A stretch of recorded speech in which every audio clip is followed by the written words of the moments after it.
Assalamualaikum warahmatullahi wabarakatuh. Perkenalkan, nama saya Muhammad Rifki Pratama dari kelas 10 IPA 5 nomor absen 15. Di sini saya akan menyelesaikan tugas PKN untuk presentasi materi aspek Trigatra dalam konsep wawasan Nusantara. Aspek Trigatra yaitu aspek-aspek yang sudah melekat pada diri suatu bangsa secara alamiah. Aspek-aspek ini digunakan untuk menjadi ciri khas atau identitas serta kepribadian dari suatu bangsa. Aspek Trigatra ini mencakup 3 unsur, yaitu yang pertama posisi dan kondisi geografis, yang kedua keadaan dan kemampuan penduduk, yang ketiga keadaan dan kekayaan alam. Yang pertama, posisi dan kondisi geografis. Secara astronomi, Indonesia berada di 6 derajat lintang utara sampai 11 derajat lintang selatan dan 90 derajat bujur timur sampai 141 derajat bujur timur. Selain itu, posisi Indonesia juga berada pada posisi silang dunia, yaitu diapit oleh 2 benua dan 2 samudra. 2 benua tersebut yaitu benua Asia dan benua Australia.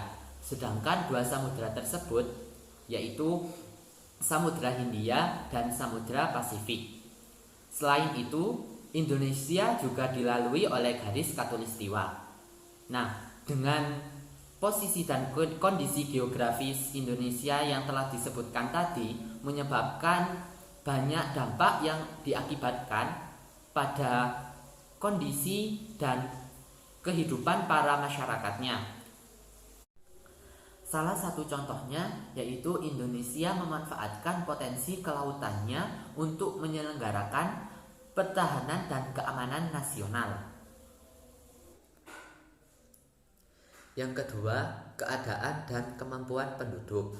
Keadaan dan kemampuan penduduk atau demografi penduduk berkaitan dengan beberapa hal, yaitu yang pertama fertilitas atau kelahiran, yang kedua mortalitas atau kematian, yang ketiga migrasi atau perpindahan.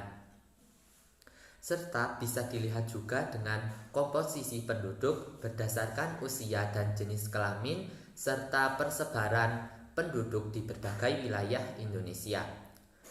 Peran warga Indonesia yang menetap di Indonesia berperan penting untuk meningkatkan kesejahteraan Indonesia demi mewujudkan ketahanan nasional negara Indonesia.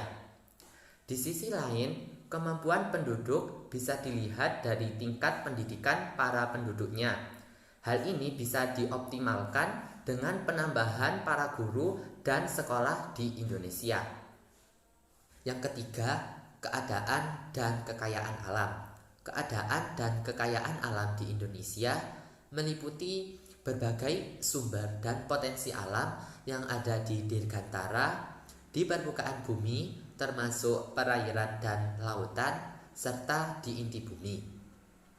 Sumber daya alam yang dimiliki oleh suatu negara merupakan sebuah potensi yang sangat berharga demi keberlangsungan hidup para penduduknya. Namun, persebaran sumber daya alam di berbagai daerah tidaklah merata. Hal inilah yang menyebabkan ketergantungan terhadap barang impor serta perebutan sumber daya alam antar daerah. Maka dari itu, sumber daya alam di Indonesia hendaklah dimanfaatkan dan dikelola dengan baik, yaitu dengan mengikuti berbagai asas dan prinsip, yaitu asas maksimal dengan mengelola dengan baik, dan kedua yaitu asas lestari, yaitu mengelola dengan bijak, dan yang terakhir asas daya saing dengan sumber daya dari luar negeri. Kesimpulan yang dapat diambil dari pemaparan materi tadi, ketiga unsur tersebut memiliki hubungan, yaitu posisi dan kondisi geografis menyebabkan banyaknya potensi untuk adanya berbagai sumber daya alam di Indonesia. Akibat dari banyaknya potensi sumber daya alam di Indonesia menyebabkan butuhnya terhadap kemampuan penduduk yang tinggi pula, sehingga terciptalah suatu negara yang makmur dan sejahtera.